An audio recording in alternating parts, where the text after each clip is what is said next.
ജിംസ് ജില്ലാ കളക്ടർ ഇപ്പോൾ നെന്മാറ താലൂക്ക് ആശുപത്രിയിൽ എത്തിയിരിക്കുകയാണ്. അദ്ദേഹം പറയുന്നത് 2 പേർ മരിച്ചു എന്നുള്ളതാണ്. ഒരു ഔദ്യോഗിക സ്ഥിരീകരണമായി നമുക്ക് എടുക്കാം. മറ്റുള്ളവർക്ക് പരിക്കുണ്ട്. അത് ആരാണ് മരണപ്പെട്ട രണ്ടാമത്തെ ആളെന്ന കാര്യത്തിൽ അദ്ദേഹത്തിനൊരു കൃത്യമായ വിവരം ലഭിച്ചിട്ടില്ലെങ്കിൽ കൂടി 2 മരണമുണ്ട് എന്നുള്ളതൊരു കളക്ടർ പറയുമ്പോൾ സ്വാഭാവികമായും അതൊരു ഔദ്യോഗിക സ്ഥിരീകരണമായി തന്നെ നമുക്ക് എടുക്കാവുന്നതാണ്. അത്തരത്തിൽ തന്നെയാണ് കൂടുതൽ ആളുകൾ ഉണ്ടായിട്ടുള്ളത്. എന്താണ് അവിടുത്തെ സ്ഥിതി എന്നുള്ളത്?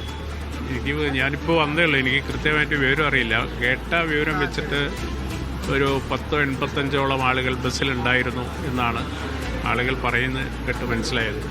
അപകടത്തിൽ ഒരു മരണം സ്ഥിരീകരിച്ചിട്ടുണ്ട്.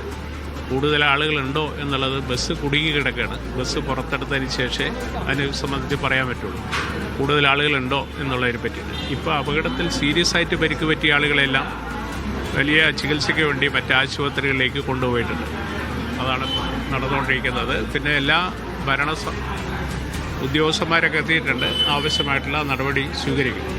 സ്ഥിരമായി ഈ ബസ്സിൽ യാത്ര ചെയ്യുന്ന ഒരാളാണ്. ഇന്ന് അത് ബസ്സിലേക്ക് യാത്ര ചെയ്യാനായില്ല. അത് ഇന്ന് സ്ഥിരമായിട്ട് ഞാൻ യാത്ര ചെയ്യുന്ന ഒരാളായിരുന്നു. പക്ഷേ ഇന്നും ആ വണ്ടിയിൽ ഞാൻ പോയിക്കൊണ്ടിരിക്കുന്നതാണ്. പക്ഷേ ഇന്ന് ഞാൻ ഇന്നലെ വർക്കുള്ളതുകൊണ്ട് ഇന്നലെ പോകാൻ പറ്റിയില്ല.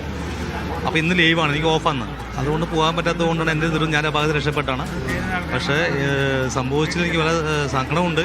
സുഹൃത്തുക്കളുണ്ട്. ഒരു സ്ത്രീ മരിച്ചു പറഞ്ഞു. അതെൻ്റെ അമ്മായിയാണ്. അപ്പോൾ പിന്നെ സംഭവിച്ചു. ഞാൻ സ്പോട്ടിൽ പോയിട്ടില്ല, എനിക്കറിയില്ല.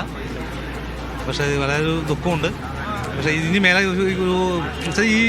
ഈ പ്രിയദർശിനി എന്നുള്ള ഈ സ്കീം പ്രത്യേകിച്ച് ഹിൽസ് ഏരിയയിലേക്ക് ഇത് അലോട്ട്മെൻറ്റ് ചെയ്യരുത്. കാരണം വൈകുന്നേരങ്ങൾ വരുന്ന സമയത്ത് ഞാൻ വർക്ക് കഴിഞ്ഞ് വരുന്ന സമയത്ത് കാല് കുത്താൻ പോലും സ്ഥലമില്ലാതെ അത്രയും ഈ ഫ്രീ ടിക്കറ്റ് ഉള്ളതുകൊണ്ട് ഒരുപാട് ബുദ്ധിമുട്ടാണ്. ഇനിയും ആക്സിഡൻറ്റ് ഒരുപാട് അനുഭവം ഇനിയും സംഭവിക്കാൻ സാധ്യതയുണ്ട്. പരമാവധി അധികൃതർ മുൻഗണന എടുത്തിട്ട് ഇത് പരമാവധി മാക്സിമം ഒരു മാനദണ്ഡം വെച്ചിട്ട് അത് കൊണ്ടുപോകുന്നത് ഏറ്റവും നല്ലതില്ലെങ്കിൽ ഇനി അനുഭവങ്ങൾ ഇനി ഉണ്ടാവും. അവിടെ കണ്ട ആളുകളൊക്കെ തന്നെ പറയുന്നത് പോത്തുണ്ടിയിലെ അപകടത്തിൽ മരണം 2 ആയി കഴിഞ്ഞിരിക്കുന്നു. 60ഓളം പേർക്ക് പരിക്കേറ്റിട്ടുണ്ട് എന്നാണ് ഇപ്പോൾ സ്ഥിരീകരിക്കുന്ന വിവരം.